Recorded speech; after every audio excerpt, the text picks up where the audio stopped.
بسم الله الرحمن الرحيم سبح اسم ربك الأعلى الذي خلق فسوى والذي قدر فهدى والذي أخرج المرعى فجعله غثاء أحوى سنقرئك فلا تنسى إلا ما شاء الله. அஸ்ஸலாமு அலைக்கும் வரஹ்மத்துல்லாஹி வபரகாத்துஹு. அன்புக்குரிய சகோதரர்களே, லோக்சபாவில் இந்திய நாட்டினுடைய பாதுகாப்புத்துறை அமைச்சர் ஒரு நபரை தேடப்படக்கூடிய குற்றவாளியாக அறிவித்திருக்கக்கூடிய செய்தி மிகப்பெரிய பரபரப்பை ஏற்படுத்தி இருக்கின்றது. யார் அந்த தேடப்படக்கூடிய குற்றவாளியாக அறிவிக்கப்பட்ட நபர் என்று நீங்கள் பார்ப்பீர்களேயானால், இதுக்கு முன்னாடி எல்லாம் ஏதோ இந்திய முஜாஹிதீன் என்று இல்லாத ஒரு அமைப்பினுடைய தலைவரையோ அல்லது அதனுடைய செயலாளரையோ தேடப்படக்கூடிய குற்றவாளி என்று அறிவித்திருப்பார்கள். லஷ்கர்-ஏ தொய்பா என்பார்கள், இஸ்புல் முஜாஹிதீன் என்பார்கள். அப்படி ஒரு அமைப்பு இருக்கின்றதா இல்லையா என்பது அவர்களுக்கு மட்டும்தான் தெரியும். அப்படிப்பட்ட அமைப்பினுடைய நிர்வாகிகள் என்று சொல்லக்கூடியவர்களை தேடப்படக்கூடிய குற்றவாளிகள் என்று அறிவித்து நாம் பார்த்திருக்கின்றோம். ஆனால் சமீபத்தில் பாதுகாப்புத்துறை அமைச்சர் அறிவித்த அந்த நபர் யார் என்று நீங்கள் பார்த்தீர்களானால், நம் நாட்டினுடைய முன்னாள் விமானப்படை தளபதி தியாகி என்பவரை தான் தேடப்படக்கூடிய குற்றவாளியாக மத்திய அரசாங்கம் அறிவித்திருக்கக்கூடியதை பார்க்கின்றோம். என்ன காரணம்? ராணுவத்திற்காக ஹெலிகாப்டர் வாங்குகின்றார்கள். இத்தாலியோட சேர்ந்த அந்த ஹெலிகாப்டரை வாங்கும் பொழுது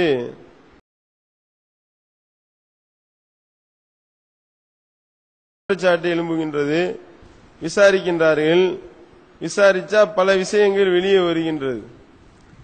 இந்த இத்தாலி நாட்டினுடைய அந்த கம்பெனியோட இணைந்து அந்த கம்பெனியிலிருந்து ஹெலிகாப்டர் வாங்குறோம் என்ற பெயரில் எக்கச்சக்கமான கோடிக்கணக்கான பணங்கள் கொள்ளையடிக்கப்பட்டிருப்பதை நாம் பார்க்கின்றோம். அப்ப நிலைமை எப்படி இருக்கின்றது என்றால், நாட்டினுடைய முன்னாள் விமானப்படை தளபதியாக இருக்கக்கூடிய ஒரு நபர் தேடப்படக்கூடிய குற்றவாளியாக அறிவிக்கப்படக்கூடிய அளவிற்கு ஊழல் பெருத்து போய் இருப்பதை நாம் பார்க்கின்றோம். அப்ப இந்த ராணுவத்தில் இருக்கக்கூடியவர்கள் எல்லாம் இப்படித்தானோ என்று நாம சந்தேகப்படக்கூடிய அளவிற்கு நிலைமை போய் கொண்டிருக்கின்றது.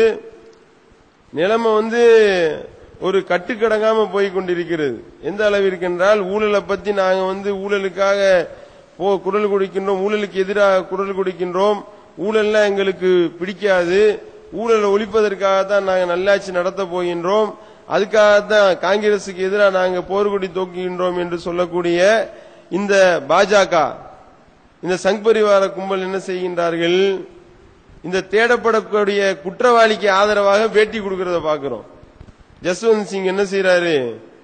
பாஜகவினுடைய மூத்த தலைவர் ஜஸ்வந்த் சிங் சொல்றாரு, இதுக்கு முன்னாடி இந்த தியாகி என்பவனை விசாரிக்க வேண்டும் என்று சொல்லி பாதுகாப்புத்துறை சொல்லும் பொழுது என்ன சொல்கின்றார்? தியாகி அவர் விமானப்பட முன்னாள் தளபதி, அவர் நம்ம விசாரணை பண்ணிடக்கூடாது. அப்படி விசாரணை பண்ணுனா ராணுவத்தினுடைய ராணுவ அதிகாரிகளுடைய அந்த மன உறுதி குலைந்து விடும் அப்படின்றார். என்னவா இந்த மாதிரி ஆளுகள் எல்லாம் கூட்டிட்டு போய் விசாரணை பண்ணா, என்னடா இது இப்படிப்பட்ட ஆளுகளை விசாரணை பண்றாங்க, நாளைக்கு நம்ம நிலைமை என்னவாகும் அப்படின்னு சொல்லி இப்ப உள்ள ராணுவ அதிகாரி இருக்கான அவன்லாம் அவனுடைய மன உறுதியெல்லாம் குலைஞ்சு போயிருமா, அவன் உறுதியா நின்னு போர் தொடுக்க மாட்டான் அப்படின்னு சொல்லி வக்காலத்து வாங்கறத பாக்குறோம். அப்ப இவங்களுக்கு ஏதோ சம்திங் இதுல உடன்பாடு இருக்கின்றது. அப்ப அந்த கோடியில எத்தனை கோடி கொள்ளையடிச்சானா அதுல இவனுக்கு எத்தனை கோடி கொடுத்தான் என்று நமக்கு சந்தேகம் எழும்புகின்றது. அதுக்கு தகுந்த மாதிரி அந்த தியாகியும் பேட்டி கொடுக்கிறாரு. என்ன பேட்டி கொடுக்கிறாரு? இதுல பிஜேபிக்கும் உடன்பாடு இருக்கு. வாஜ்பாய் பிரதமராக இருக்கும் பொழுது 2003 வருஷம் வாஜ்பாயினுடைய ஆலோசகராக இருந்த மிஸ்ரா என்பவர் தான் இந்த ஊழலுக்கு துணை புரிஞ்சாரு. 18,000 ஹைட்டு 18,000 அடி உயரத்துல பறக்கக்கூடிய ஹெலிகாப்டர் தான் வாங்கலான்னு சொல்லி முதல்ல முடிவெடுத்திருந்தாங்க. இந்த இத்தாலி கம்பெனியில கொள்ளையடிக்கிறதுக்காகவே என்ன பண்ணா, அத 15,000 அடி ஹெலிகாப்டரா தேவை அப்படின்னு சொல்லி அவன் மாத்தினா. காரணம் என்னன்னா, இந்த இத்தாலிக்காரன்ட்ட 18,000 அடி ஹைட்ல பறக்கக்கூடிய அளவுக்கு ஹெலிகாப்டர் கிடையாதான். இப்ப இவன்ட்ட நம்ம கொள்ளையடிக்கிறதா இருந்தா, இவனோட சேர்ந்து நம்ம திருடுறதா இருந்தா, நம்ம 15,000 அடி ஹைட் உள்ள ஹெலிகாப்டர் போட்டாதான் நாம அபேஸ் பண்ண முடியும், நம்ம இதை தின்ன முடியும் அப்படின்னு ஐடியா பண்ணி இவர்கள் காய் நகர்த்தி இருக்கின்றார்கள் என்பதை தியாகி வெளியே விடுறாரு. தியாகி வெளியே விட்டவனே இவன் பதறி போய், இவரை ஏன்பா விசாரிக்கிறீங்க, அவரை நீங்க விசாரிக்காதீங்க, அவர் ரொம்ப நல்லவரு, அவரை நீங்க விசாரிச்சீங்கன்னா நம்ம நாட்டினுடைய ராணுவ அதிகாரிகளுடைய மனநிலை குலைய ஆரம்பிச்சிரும் என்று சொல்லக்கூடியதை பார்க்கின்றோம். ஆனா நிலைமை எந்த அளவிற்கு மோசமா போயிட்டு இருக்கின்றது கண்கூடா தெரிகின்றது.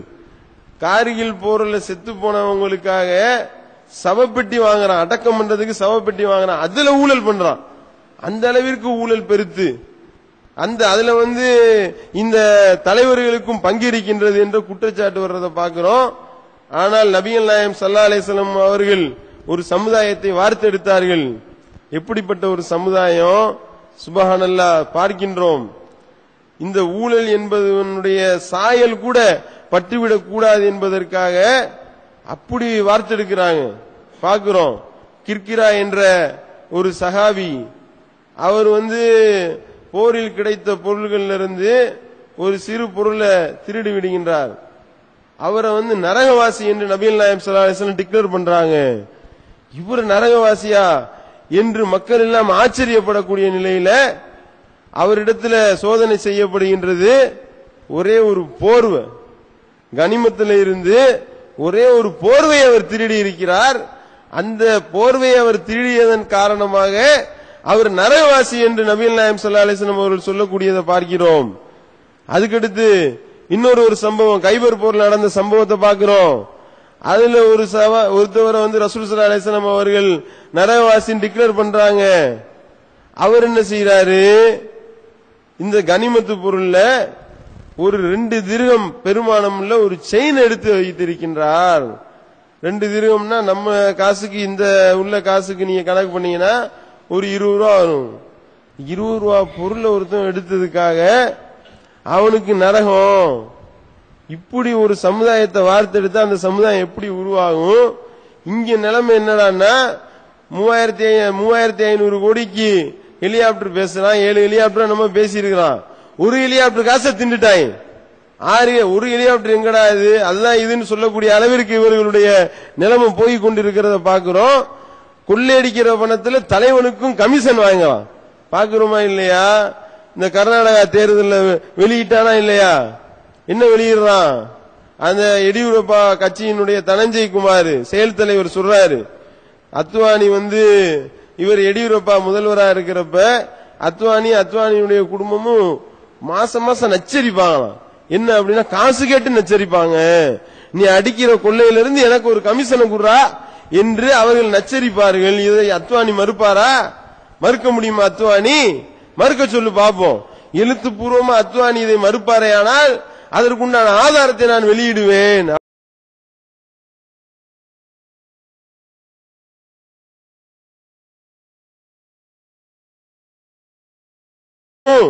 நாம ஊழல் பண்றதுக்காக நம்ம ஊழல் செஞ்ச பணத்துல கமிஷன் கேட்டோமே, அந்த கமிஷன் பற்றிய விஷயங்களை இவன் அவுத்து விட்டுருவானே என்று பயந்து நடுங்கி அதை பத்தி அதுக்கு அடுத்து பிரச்சாரம் செய்யக்கூடிய பாஜக தலைவர்கள் எல்லாம் வாய் பொத்தி மௌனியாக இருக்கக்கூடியதை பாக்குறோமா இல்லையா? ஆனா இங்க என்ன, நபிகள் நாயகம் ஸல்லல்லாஹு அலைஹி வஸல்லம் அவர்கள் எப்படி இந்த சமுதாயத்தை உருவாக்குகின்றார்கள்?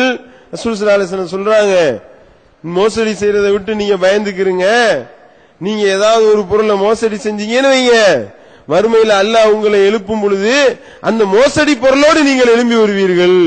ரசூல் ஸல்லல்லாஹு அலைஹி வஸல்லம் சொல்றாங்க, யாரேனும் ஒருவர் ஒரு ஆட்டை மோசடி செஞ்சாரா, அவர் ஆட்டோடு எழுப்பப்படுவார். ஆடு கத்திக்கொண்டே இருக்கும். இப்படி கத்திக்கொண்டே இருக்கக்கூடிய நிலையில ஆட்டோடு அவர் எழுப்பப்படுவார். ஒரு ஒட்டகத்தை ஒருவர் மோசடி செஞ்சாரா, அந்த ஒட்டகத்தோடு அவர் எழுப்பப்படுவார். அப்ப இது ஒருத்தர் யோசிச்சானா பயப்படுவானா இல்லையா? எம்மாடி ஹெலிகாப்டர் மோசடி பண்ணோம்னா ஹெலிகாப்டரோட முடியாதுடா, இந்த ஹெலிகாப்டரை தூக்கிட்டு எந்திரிக்கிறதா இருந்தா என்ன ஆகும் என்று நினைச்சானாலே அதை ஊழல் பண்ண மாட்டான். அப்படிப்பட்ட ஒரு சமுதாயத்தை நபிகள் நாயகம் ஸல்லல்லாஹு அலைஹி வஸல்லம் அவர்கள் வார்த்தெடுக்கின்றார்கள். இங்க உள்ள தலைவன் என்ன செய்யறான்? இங்க உள்ளத கொள்ளையடிச்ச பணத்துல கமிஷன் கேட்கக்கூடியதை பாக்குறோம். அங்க நபிகள் நாயகம் ஸல்லல்லாஹு அலைஹி வஸல்லம் என்ன சொல்லி காட்டுறாங்க? அப்படி மறுமை நாள்ல நீங்கள் எல்லாம் மோசடி செய்த அந்த பொருளோடு எழும்பும் பொழுது யாராவது என்னை நீங்க காப்பாத்துங்கன்னு சொல்லி எங்க உங்களுக்காக என்னிடத்துல நீங்க சிபாரிசு செஞ்சா என்னால உங்களை ஒன்னும் செய்ய முடியாது, உங்களுக்கு எந்த ஒரு உதவியும் செய்ய முடியாது. காரணம் என்ன?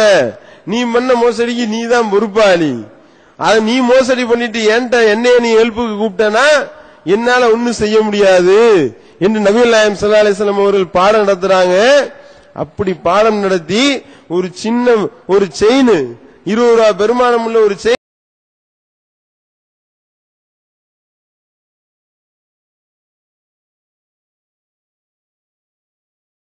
ஒரு டிக்ளேர் பண்றாங்க. அப்படி டிக்ளேர் பண்றதோடு மட்டுமில்லாம அவங்களும் அப்படி நடந்து காட்டினாங்க. இப்படி நடந்து காட்டுறாங்க. ரசூல் ஸல்லல்லாஹு அலைஹி வஸல்லம் அவர்கள் அமரக்கூடிய படுக்கைக்கு செல்லக்கூடிய ஒரு இடத்துல ஒரே ஒரு பேரிச்சம்பளம் ஒண்ணு கிடக்கு. அந்த பேரிச்சம்பளத்தை எடுத்து கையில வச்சுக்கிட்டு சொல்றாங்க. பாக்குறோம், புகாரில வரக்கூடிய செய்தியை பாக்குறோம். சுப்ஹானல்லாஹ், இப்படி ஒரு தலைவரா? ஊழல் ஒழிப்பதற்காக இப்படி இந்த அளவிற்கு ஒரு தூய்மையா நடந்து கொண்ட ஒரு தலைவரை காட்ட முடியுமா என்று ஆச்சரியப்படுகின்றோம். ரசூல் ஸல்லல்லாஹு அலைஹி வஸல்லம் அவர்கள் ஜக்காத்துடைய பொருள் தங்களுக்கும் தங்களுடைய கியாம நாள் வரை வரக்கூடிய அனைத்து வழித்தோன்றல்களுக்கும் ஹராம்னு சொல்லி டிக்ளேர் பண்ணியிருந்தாங்க. அப்படி டிக்ளேர் பண்ணி இருந்த நிலையில ஒரு பேரிச்சம்பளம் கீழே கிடக்கு. பேரிச்சம்பளத்தை எடுத்து கையில வச்சுக்கிட்டு சொல்றாங்க, கீழே கிடக்கிற இந்த பேரிச்சம்பளத்தை எடுத்து சாப்பிடுறது என் மேல தப்பு கிடையாது, சாப்பிடலாம். ஆனால் இது ஜக்காத்துடைய பேரிச்சம்பளமாக இருக்குமோ என்று நான் அஞ்சுகின்றேன்.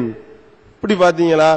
ஒரே ஒரு பேரிச்சம்பளம் கீழே கிடந்த ஒரு பேரிச்சம்பளத்தை எடுத்து அந்த பேரிச்சம்பளத்தை நான் தின்னுட்டேன்னா இது ஜக்காத்துடைய பேரிச்சம்பளமாக இருந்து அது தவறி இங்க கீழே விழுந்து அதை எடுத்து நான் தின்னா ஜக்காத்துடைய பொருளா இருந்தா நான் என்ன செய்யறது என்ற அந்த அச்ச உணர்வின் காரணமாக இதை நான் உண்ணாமல் விட்டு விடுகின்றேன் என்று நபிகள் நாயகம் ஸல்லல்லாஹு அலைஹி வஸல்லம் அவர்கள் சொன்னார்கள் என்பதை பார்க்கிறோம்.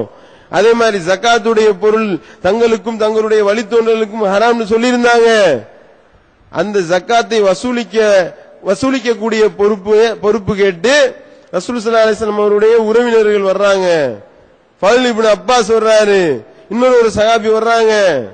அப்ப ரசூல் ஸல்லல்லாஹு அலைஹி வஸல்லம் போய் இதை கேட்கிறாங்க, ஜக்காத்தை வசூலிக்க ஆளுக்கு ஊருக்கு ஆள் அனுப்புறீங்களே, எங்களை கொஞ்சம் போட்டு விடுங்க அப்படின்னு சொல்லும் பொழுது ரசூல் ஸல்லல்லாஹு அலைஹி வஸல்லம் என்ன சொன்னாங்க தெரியுமா? ஏப்பா இது மக்களுடைய அழுக்கு. எது மக்களுடைய அழுக்கா? ஜக்காத்துடைய பணத்தை எடுத்து நேரடியா தின்றது கிடையாது. இதுல ஒரு 2 பேரை வேலைக்கு போட்டா அவங்க போய் ஜக்காத்தை வசூல் பண்ணுவாங்களாம். அப்படி வசூல் பண்ணும் பொழுது அவங்களுக்கு சம்பளம் எதுல இருந்து கொடுக்கணும்? ஜக்காத்துடைய பொருள் இருந்து கொடுக்கணுமா? ஜக்காத்தை வசூலிப்பவர்களுக்கும் ஜக்காத்தை கொடுக்கலாம் நல்லா சொல்லி காட்டானா இல்லையா? அந்த அடிப்படையில உங்க 2 பேரை இதுக்கு பொறுப்பாளரா போட்டு நீங்க ஜக்காத்தை வசூல் பண்ணிட்டு வந்தீங்கன்னா உங்களுக்கு இந்த ஜக்காத்துடைய பொருள் இருந்து உங்களுக்கு சம்பளம் கொடுக்க வேண்டி வரும். அப்ப நீங்க ஜக்காத்தை தின்ன மாதிரி வருமா இல்லையா? இது மக்களுடைய அழுக்கு. இதையா நீங்க சாப்பிட போக்குறீங்க என்று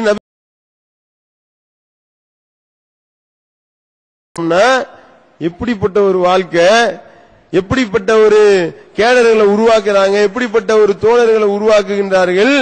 இப்படி உருவாக்குனதுனாலதான் என்பதை தொடர்ச்சி டோட்டலா எரிஞ்சாங்க. ஆனா இங்க நிலைமை என்ன அப்படின்னா விமானப்படை தளபதியே தலைமறைவாக இருக்கக்கூடிய நிலைமைக்கு தள்ளப்பட்டு இப்ப தேடப்படக்கூடிய குற்றவாளியாக அவர் அறிவிக்கப்படுகின்றார் என்ற அளவிற்கு இங்க போய் கொண்டிருக்கிறத பார்க்கிறோம். இப்படிப்பட்ட ஒரு நபிகள் நாயகம் ஸல்லல்லாஹு அலைஹி வஸல்லம் அவர்கள் எந்த இறையச்சத்தை போதித்தார்களோ அந்த அடிப்படையில் இந்த சமுதாயத்தை வார்த்தெடுத்தால்தான் மறுமையில மகத்தான வெற்றி பெற முடியும் என்பதை நாம் உணர்ந்து நல்லமல் புரியக்கூடிய நன்மக்களாக வல்ல இறைவன் நம் அனைவரையும் ஆக்க வேண்டும் என்று கேட்டு நிறைவு செய்கின்றேன். வாயிதவானா அல்ஹம்துலில்லாஹி ரப்பில் ஆலமீன். அல்லாஹ்